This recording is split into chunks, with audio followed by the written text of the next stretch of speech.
Well, hey there, everyone. Happy Thursday, January 29th, and welcome to Chart This with Dave Keller. I'm your host, Dave Keller, coming to you from a kind of a beautiful overcast day here in Redmond, Washington. Hope you're all doing well wherever you're tuning in from, and thanks for watching the show. We are here in the Stock Charts office in Redmond. Earlier today, recorded a top 10 charts to watch for February with my friend Grayson Rose here at stockcharts.com. A lot of fun, 10 different charts that we hand selected to focus in on and talk about as potential opportunities for the next month. So look for that on the Stock Charts TV YouTube channel. It should be out here hopefully pretty soon, today or tomorrow. What a V-shaped day we had, right? The day started out in a position of weakness from 9:30 to 11 a.m.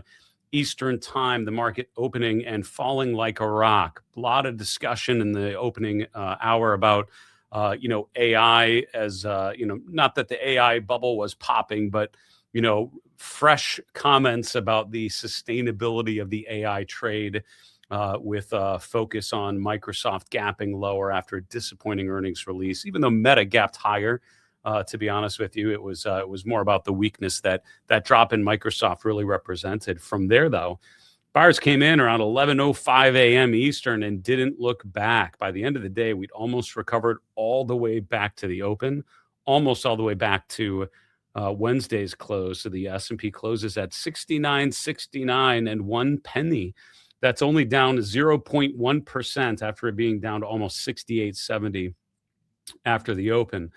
So we're going to look at the market conditions here. We're going to look at a number of charts together. The heat map is an interesting one because you've got a pretty, sort of a lot of volatility today. The VIX starting to creep higher as well. Some interesting themes all around. Let's get to the chart, shall we? So as always, the format of the show, we'll talk about the market conditions here and what happened today. We will look at what happened at the stock and sector level, looking at the heat map. And then, as always, right, I'm more of a long-term investor, more of a position trader. So you look at what happened during the trading day, not to make short-term decisions based on that short-term data, but to think about what the evidence we learned today. What did we learn today that adds to this, adds incrementally to the gathering of evidence that we've been doing here over time, right? So what does today's move mean in terms of the longer picture? Let's talk about context and trend and all of that. All right, with that in mind, here's the major averages today. The Nasdaq was down 0.7%. The Nasdaq was down a lot more earlier in the day, but again, that recovery that we saw after 11 a.m. Eastern, really made this day look a lot less horrible than it was going to a little bit ago. So Nasdaq down about 0.7%. The Dow up 0.1%, and the S&P slightly lower, still not above that 7,000 level. Looks like Apple had a pretty good earnings release after hours, and stocks are rallying in the after hours session. So barring some other negative news, and we've got a lot of energy companies reporting tomorrow to think about, but barring something really scary happening there, tomorrow could be the day we close above 7,000. We'll see what happens. All right, mid caps and small caps mix. The S&P 600 small cap index up 0.6%. That had the best day of all, right? Almost made, closed at the highs of the day after that initial sell-off. Now, the volatility looked pretty bad there for a while. The VIX spiked almost up to 20 around 11 a.m. Eastern. So again, we had a breakdown in price, a spike in volatility, but by the close, all of that had started to resolve itself. So the VIX, got down to a 16 handle, slightly below 17 going into the close. That's up about a half a point, but it was up a lot more. So, again, snatching victory from the jaws of defeat is how I would describe the equity markets here today. All right, looking at the interest rate environment, bonds moved slightly higher here, and you can see that rates, which were a lot higher earlier in the day as bonds rallied, as bonds sold off out of the open, interest rates came down as bonds rallied through the afternoon. So the 10-year yield slightly lower, just below 4.25, and the long bond yields around 4.85. The dollar index, opened strong, but went down to close near the lows of the day using the UUP. So not much of a strong dollar move there at the end of the day. Gold was actually down for much of the day. And as with stocks, it opened higher, but then traded lower pretty aggressively until around 10:30 a.m. Eastern. Nice rally in the late morning, nice rally in the last hour of trading to push the GLD to net positive for the day. It was a crazy day for gold.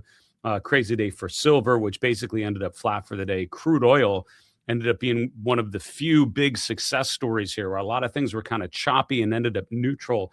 Crude oil having a nice upside follow through. Spot crude oil, the crude oil futures, just above $65 a barrel, if I remember right. This is the USO that we're looking at, which is a crude oil ETF that tracks physical oil pretty well. It's up about 3.3% today. Cryptocurrencies really not good, looking good. Now they rallied here in the last couple hours, but Bitcoin currently trading just above 84,300. That's down about 5,000 points today, and that's down over 5%. Ether price is down over 6%. You can see all 10 of the top coins tracked on the stock charts platform in the red today. All right, looking at the 11 S&P sectors, sector breadth not bad. Now, this looked a lot worse earlier in the day. Things kind of got less and less painful as the day progressed. Communication services, the big winner. Now, you've got Meta in that group, and that certainly helped. The XLC was up 2.6%. Real estate, financials, industrials all up over 1% as well. On the downside, Microsoft's weakness with the disappointing earnings release last night, pushing lower. You'd expect the XLK to recover tomorrow with what looks like we're seeing with Apple blowing out earnings and iPhone expectations. But for now, we'll tell you the XLK down 1.6%, followed by consumer discretionary and healthcare, which are both down less than 0.5%. The breadth, again, has fluctuated quite a bit. The breadth in the small cap space was actually pretty decent, 71% advancers in the S&P 600. If you look at the S&P 500, little less, but still positive, 57% up to 43% down. New York Composite Index, which is a good broad universe, 57% up, 40% down. So a lot of that breadth, more neutral than anything, but generally leaning positive. All right, looking at the Magnificent Seven and Friends, there's Meta, positive 10% today. Nice upswing after earnings. The chart of Meta we focused on yesterday talked about getting above that 675 level. That level was broken and not even close today. It gapped higher, ended up being sort of a strange doji kind of looking candle, but overall, I think you have to consider today's move pretty encouraging. We did clear close in the upper half of the day. That's pretty good. On the downside, you have Microsoft gapping lower, and that's actually pushing below support. So Microsoft broke below the swing low from earlier in January around 440, closed down about 10%. It was down a lot more, but rallied in the afternoon. Tesla also down about 3.5%, by the way. Apple, and I know I'm completely jumping around here, so good luck following me with my stream of consciousness, but you've got Apple up about 0.75% going into today's report after the close. That's something I just wanted to highlight there. All right, let's look at the heat map. As a reminder, we appreciate your questions so much. Going to be traveling tomorrow, heading to with my daughter to Michigan to get her back to boarding school and then continue on traveling all through next week in the Northeast. So I will please stay tuned as I get to a show when I can fit it into the other things I'm doing on a trip here on the East Coast. But I am planning an all mailbag episode. Not exactly certain when I'm going to get that one done, but I'm hoping at some point here on Friday we'll get to it. I'll keep you updated on the socials if there's any clarity on that one. I have to be a little bit flexible with winter travel these days.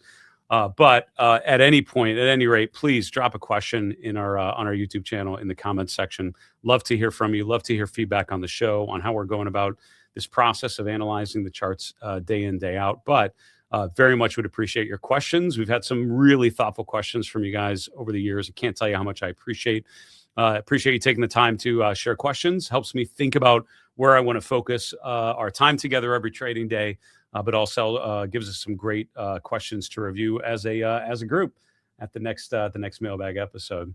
All right, so here looking at the heat map again, the goal here is to sort of go macro to micro, to start big picture, look at the overall complexion of the day, and then dig in and focus on where we see some clusters of green or red that would tell us about how conditions played out on the trading day today. So at a high level, very much a mixed day. We can see that the breadth was generally more positive than negative, but plenty of stocks going down. You can see all the red, even though today was basically flat for the S&P. You can see a lot of red on this heat map, particularly in the upper left corner. Right, Microsoft was down 10%, but a lot of technology companies got dinged pretty good.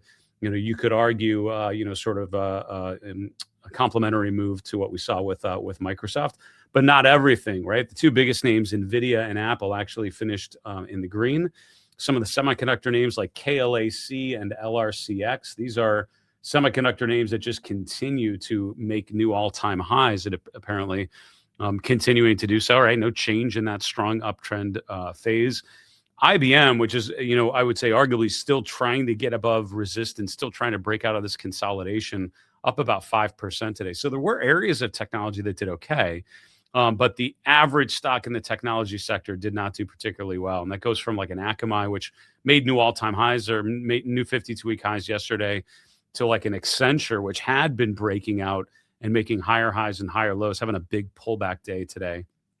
So a lot of things not really doing particularly well there. And as we've discussed, I think many times here recently, and this is something Grayson and I talked about in the top charts to watch here for February, is just recognizing that the sectors in general, and particularly with technology, there was a point last year and a number of times when it felt like kind of anything AI related was doing fine. It was technology dominating. The technology sector was just doing so well. Most things were going up. What's happened so far in January, and this really started in the fourth quarter of last year, to be honest, but specifically in January, doing the show every day, you can't help but notice that even on big down days for tech, there's some technology doing quite well. Even on big up days, there are some charts that did not do well. And so it really is more differentiating within the sector. I don't think it's good enough to just buy the XLK and just and then call it a day. You really want to be a little more intentional about which areas of technology look interesting and which ones do not, and focusing on identifying those good charts and continuing to rotate away from charts that no longer look good. Because there are charts like Monolithic Power Systems making new highs, but there are others that look nothing like Empower or the other other semiconductor names. So let's keep a watchful eye there. Visa and MasterCard, I didn't grab those charts, but those are earnings names today. Both names were up today. MasterCard up about 4.3%, which is a nice bounce after making a new low. I mean, this is still in a downtrend, I would argue, of lower highs and lower lows. Visa is bouncing off of support, so we obviously would love to see some positive follow through tomorrow. But worth noting, both of those kind of had a decent day today. Also, Wells Fargo, good to see that after a pullback, after making new highs earlier this month, starting to rotate back higher. I'm so drawn to the consistency in the industrial sector. One of the names that I selected for today with the top 10 charts was Parker Hannifin, which made a new high today. PH, that's one of those heavy industrial names.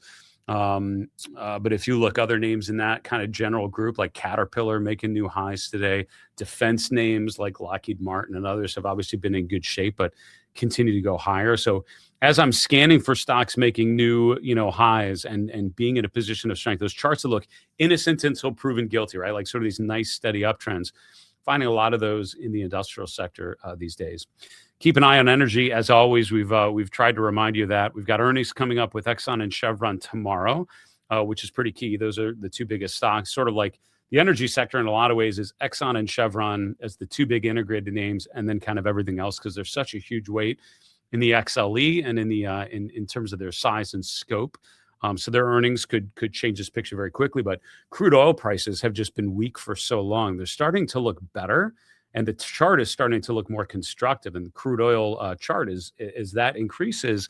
That just means that's probably a really good tailwind for a lot of these energy names that have been underperforming for quite some time. And we're seeing a lot of those charts start to really reflect that. All right, a lot of charts to get to, so I'm going to go right over here. Again, please keep your questions coming. If a question comes up during the show, please drop it in our in the comments section on our YouTube channel. We would so love to hear from you, and hope to feature one of your questions in our next mailbag episode. Here's a daily chart of the S&P 500. We can see earlier in the day, we got down into that yellow light region, but by the close, we're back up toward the highs. How do you classify this candle? This is one of those tricky ones, and I'll tell you why, because it's just hard to tell. I mean, I guess if you had to label it, you'd either label it like a doji candle because the open and close are almost identical, or you might label it a hanging man candle because it's in an uptrend, and then we have the open and close near the highs, limited upper shadow, but a long lower shadow.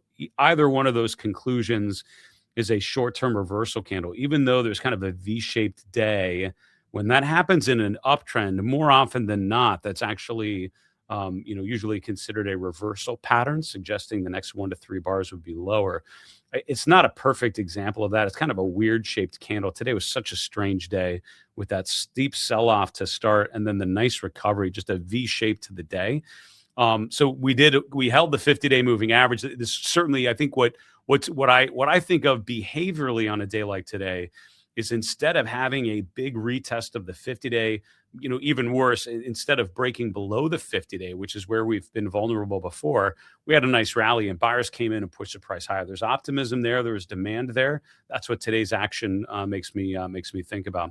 The momentum's still not strong though, right? So the momentum is generally more neutral at this particular moment.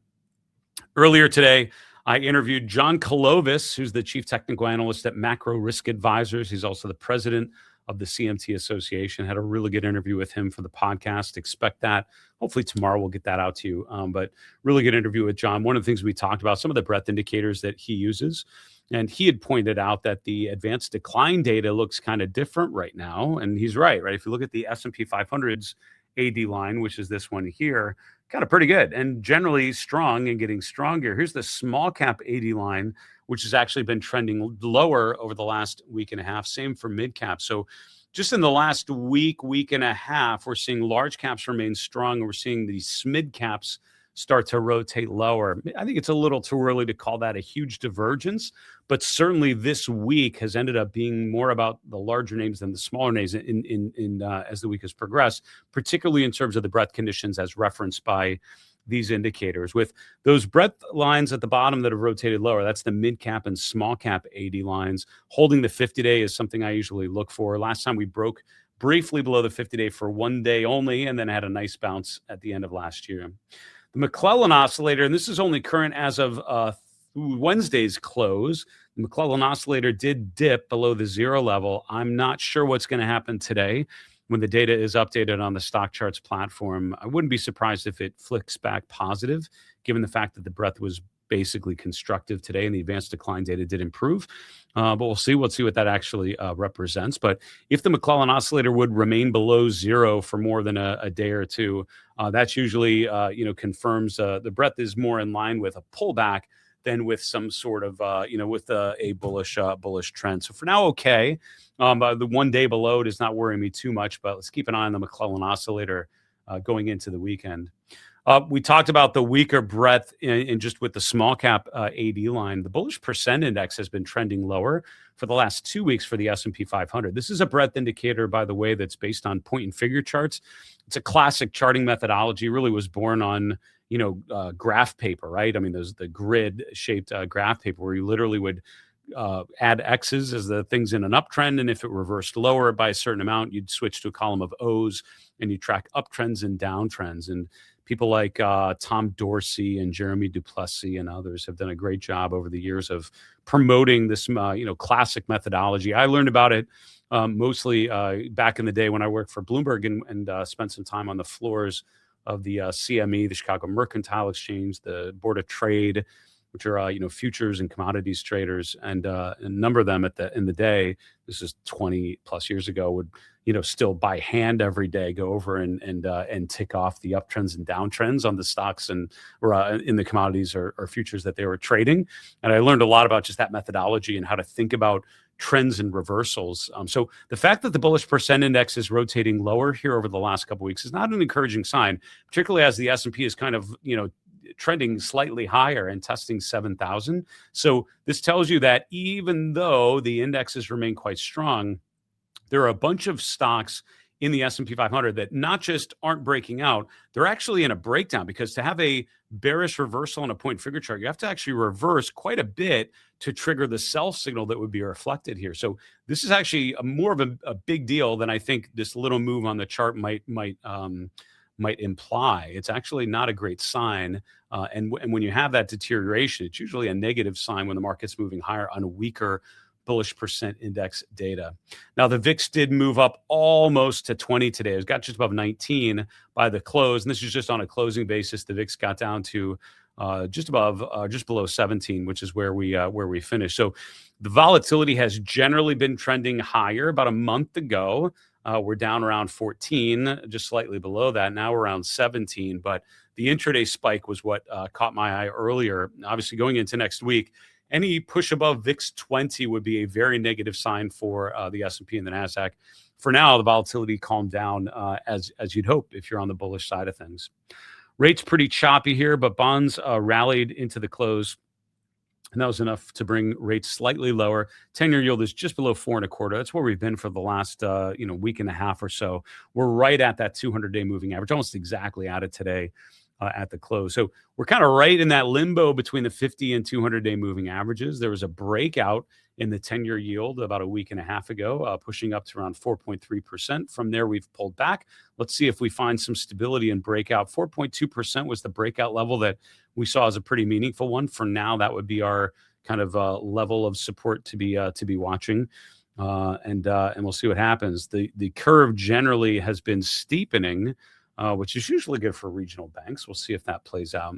All right, quick check-in on some sentiment indicators. Here's the AAII survey, the American Association of Individual Investors. I don't want to spend too much time on this, but a slight uptick in bulls, a slight downtick in bears, about a 14% gap, bulls over bears. That's pretty much where we've been for the last couple months. We did have 1 week where we had a big drop in bulls mid-December, but we've kind of got back to this sort of 10 to 15% gap between bulls over bears, which is sort of bullish, but not extremely bullish, right? And not too bullish, sort of a healthy bullish range for that indicator. I meant to grab the name exposure index. I see I messed that up. So hold on a second. Let me grab that one. The name exposure index did go up a bit. This is the National Association of Active Investment Managers. And here you can see the chart. The data is not updated on stock charts yet. It came in around 92, 93%. So this blue horizontal line shows you where this week's reading should be on the chart.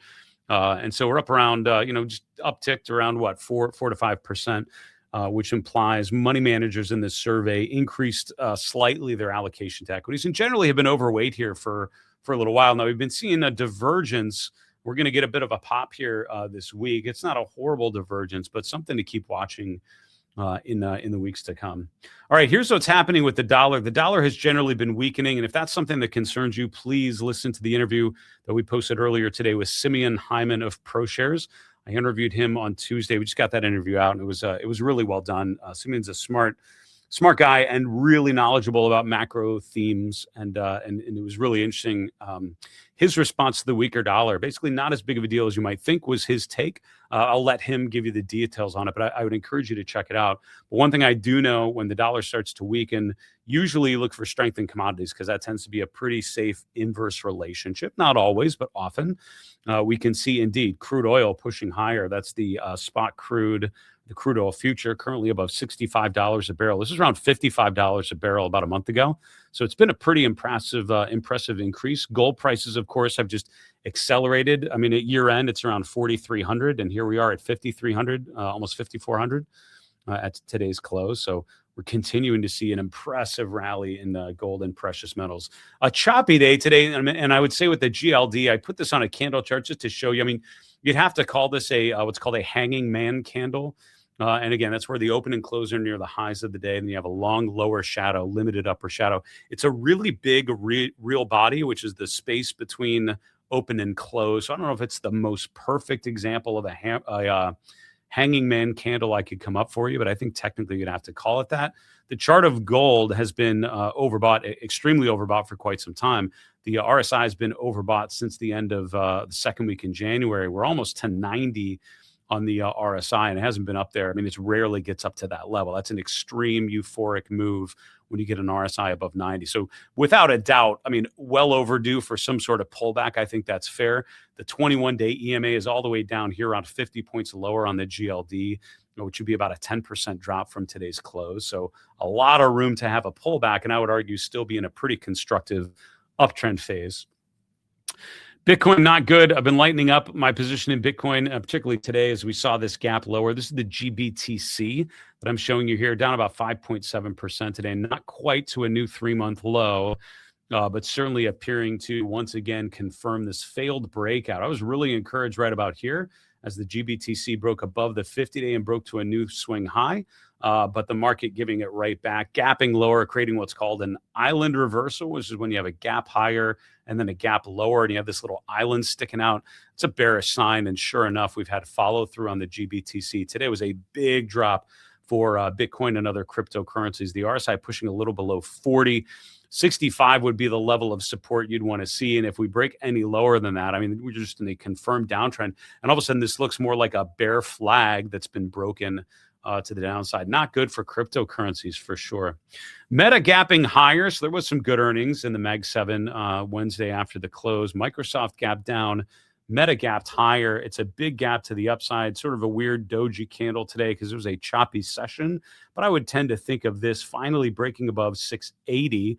Finally breaking out above the 200-day moving average. I see that as all good. One of the things I talked about with John Colovis was thinking about these gaps, and the gap lower, basically was helpful as a resistance range here in December, and maybe important if we can get above that gap here going into the weekend. Microsoft, the opposite, faced with that same challenge of getting above the 200-day moving average, actually gapped lower today. It did hold that ultimate line in the sand for us around 425. That's a 61.8% retracement going from the April 25 low to the July 25 peak.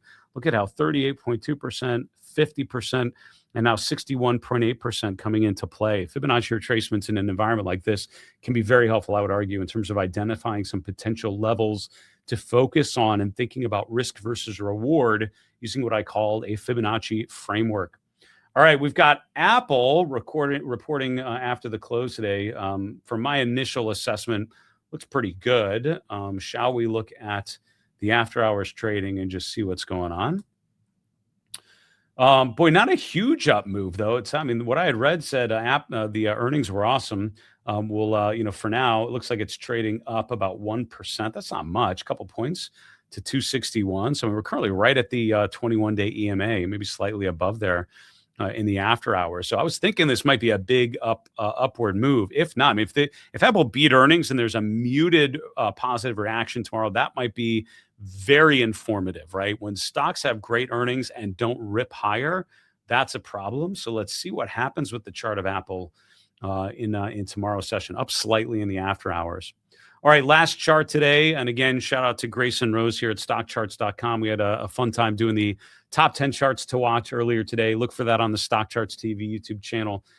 Good conversation about a lot of different things, but focusing on some names. This is one that Grayson brought, which is very surprising to me because Zoom, you think of Zoom and like Peloton as those COVID era names that did remarkably well. So, right, so here's the chart of Zoom on a weekly chart. Here's the COVID rally, right? So it IPOs in 2019, 2020 just rips the upside. And then 2021 gives almost all of it back. By the end of 2022, we're right back to where we were in 2019. And then in 23 and 24, essentially, mostly a sideways chart. But the weekly chart now is starting to improve, and we're actually close to breaking above $100 a share, which we haven't seen on an adjusted basis since 2022.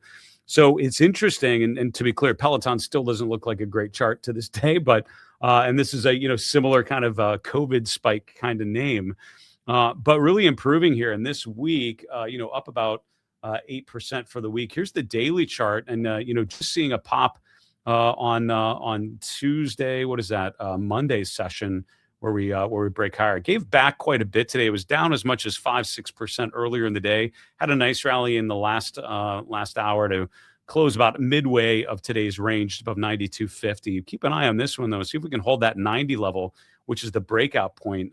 That's a great chart if we can hold above there, right? Big base breakouts are good. If we break out and then sustain that breakout level, that would be my question on the chart of Zoom. Folks, that'll do it. Thanks so much for joining me here on Chart This with Dave Keller. I appreciate you tuning in. Please take a moment to like the video if you wouldn't mind.